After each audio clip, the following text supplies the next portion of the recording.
Leo, a tawny lion cub with eyes like molten gold, was born under the warm Xantaran sun, heir to a kingdom of rolling savannas and whispering baobab trees.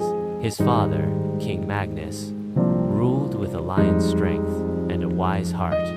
His reign a golden age for Xantara, but shadows stirred in the whispering grasslands. Zaro, a panther as black as midnight, his eyes burning with cold ambition, plotted in the deepest shadows of the kingdom. He rallied the discontented, whispering promises of power, and fueled their hatred against King Magnus's fair rule. The rebellion erupted like a wildfire, swift and merciless.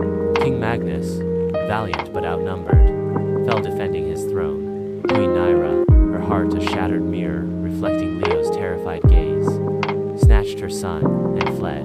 Their escape was a desperate dash through moonlit plains, pursued by Zaro's relentless forces. Nyra, a magnificent lioness, whose mane flowed like a river of sunset, fought with the courage of a cornered tigress, buying Leo precious moments.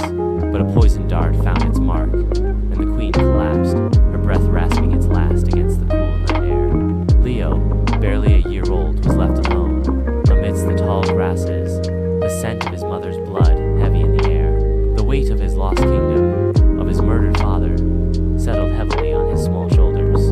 The vast wilderness, once a playground, now loomed as a menacing labyrinth of dangers. Hunger gnawed at his belly. Thirst parched his throat.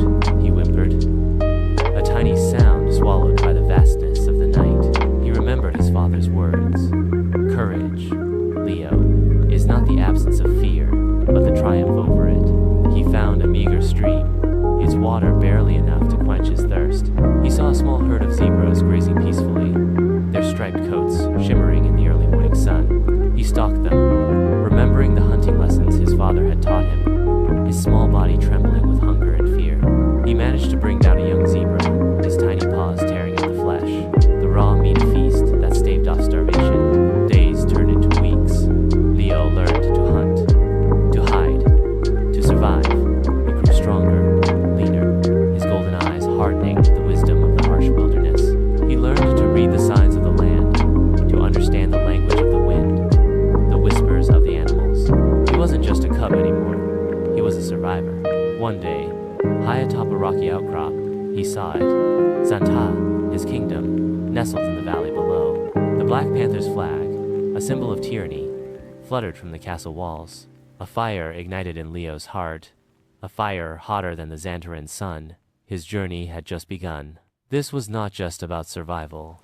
It was about reclaiming his birthright, about avenging his parents, about restoring his fallen kingdom. He would return, not as a cub, but as a lion, ready to roar.